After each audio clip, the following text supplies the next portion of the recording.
la cultura científica y el entendimiento de la forma como la investigación en múltiples campos se adelanta hoy en día. Tiene que ver con la comprensión y la explicación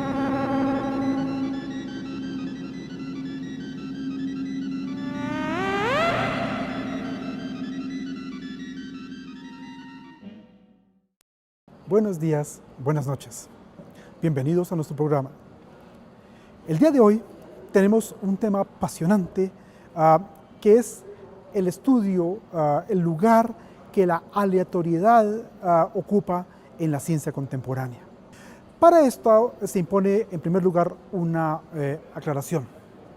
En ciencia, como por lo demás en poesía, no existen los sinónimos, los antónimos, los parónimos, ¿cierto? Cada concepto, cada término designa, si cabe utilizar la metáfora, designa un cometa, un núcleo propio con una cola enorme, de suerte que en ciencia, como por lo demás en poesía, los sinónimos no existen. Hablar de aleatoriedad no es lo mismo que hablar de contingencia, no es equivalente a hablar a casualidad o a hablar de azar, porque en el lenguaje común y corriente, las personas usamos de manera indiscriminada.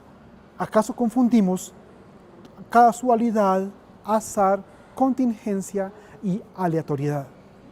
La aleatoriedad es un tema eminentemente científico y, si cabe la expresión, de corte eminentemente matemático, que nos permite explicar eso que de manera genérica queríamos significar en el lenguaje común y corriente con los sinónimos como casualidad o azar.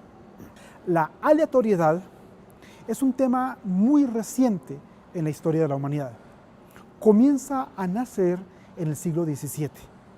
El campo son las matemáticas y, una anécdota muy interesante, son matemáticos como Buffon y D'Alembert y muchos otros que se dedicaban al juego, juegos de cartas, juegos de casinos. Y entonces comienzan todos los estudios para tratar de reducir, y esto es muy importante para comprender el concepto de aleatoriedad, los márgenes de error. Los márgenes de error para maximizar, en el contexto de los juegos de cartas o de azar, las posibilidades de éxito. Muy pronto, el estudio de la aleatoriedad va a conducir a uno de los capítulos más apasionantes de la ciencia contemporánea, que es el estudio de las probabilidades. En términos amplios, entonces, la aleatoriedad es un concepto de corte matemático que nace propiamente y que da lugar a el estudio de las probabilidades. Las probabilidades se las distingue como probabilidades subjetivas y probabilidades objetivas. El estudio de la aleatoriedad encuentra dos momentos singulares en la historia de la investigación científica en el curso del siglo XX.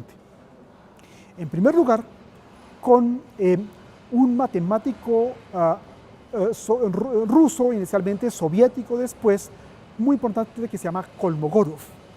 Kolmogorov era un joven, brillante matemático que al cabo del tiempo, con otros dos matemáticos, Arnold y Moser, desarrollan el teorema de Kamm. El teorema de Kamm es la primera explicación científica apasionante del concepto de aleatoriedad.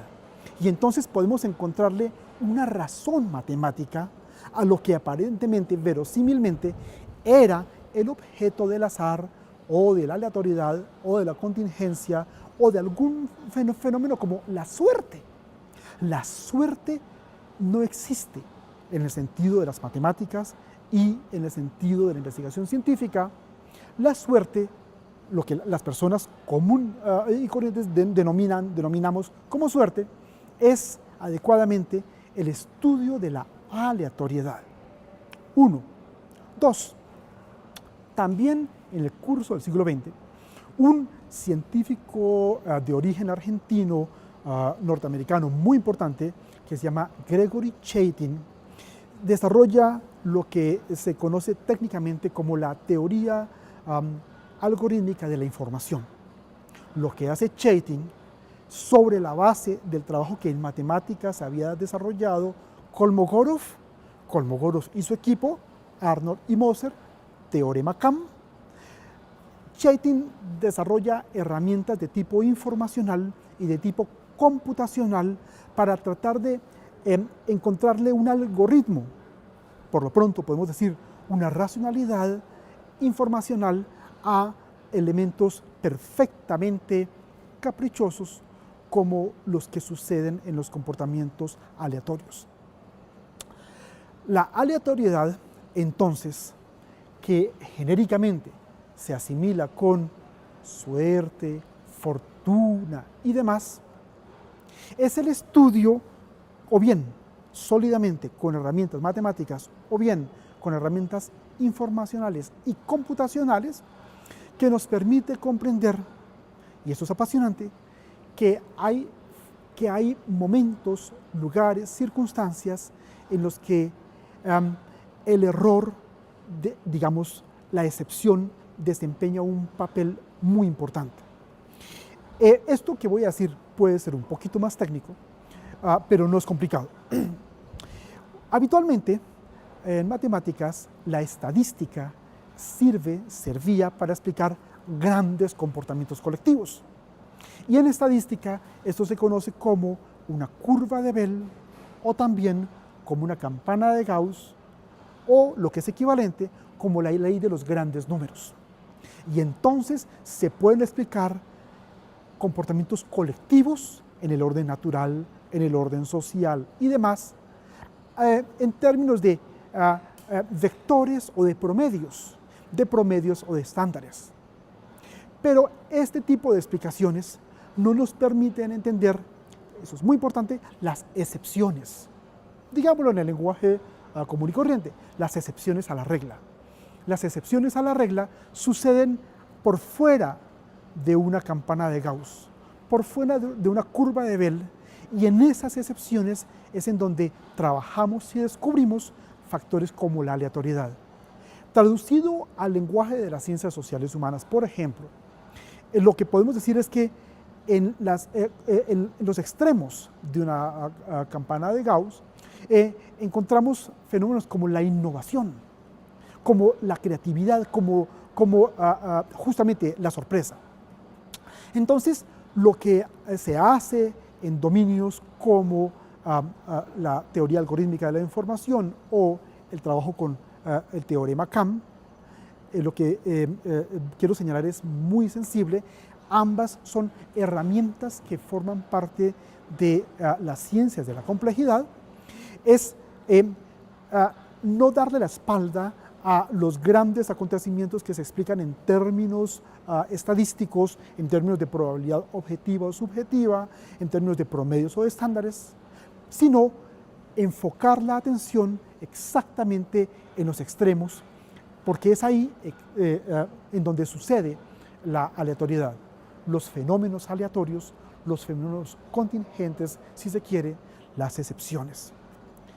¿Por qué razón en la naturaleza, por qué razón en la sociedad existen individuos, colectivos, grupos, acontecimientos que son súbitos, que son inesperados?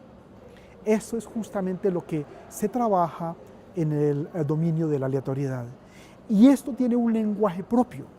Este lenguaje propio es de corte matemático y de corte informacional, y entonces el elemento que vincula a ambos planos es el de la lógica, digamos, lógicas muy recientes. La ciencia contemporánea avanza pasos maravillosos porque nos permite entender que hay fenómenos masivos, que hay fenómenos colectivos, que hay fenómenos estadísticos, pero también que existen circunstancias o acontecimientos que se salen de la norma, que se salen de la regularidad y que son los que son verdaderamente significativos en un momento determinado, uno o dos, en el estudio de las consecuencias de lo que puede seguirse de esos fenómenos. La aleatoriedad inicialmente fue el estudio de reducción de los espacios de error y ahora es el reconocimiento explícito de que no todas las cosas se explican en términos de leyes de grandes números. En la vida misma, las circunstancias verdaderamente más apasionantes son las aleatorias, aquellas que no esperamos, pero aquellas que debemos poder anticipar y debemos poder explicar. Justamente la capacidad de anticipación de la aleatoriedad es lo que se hace en un tema que trabajaremos en otro programa, que son los mecanismos de modelamiento de simulación, que es, por así decirlo, la apropiación en toda la línea de la palabra del concepto de aleatoriedad. Buenos días, buenas noches y gracias por haber asistido al programa.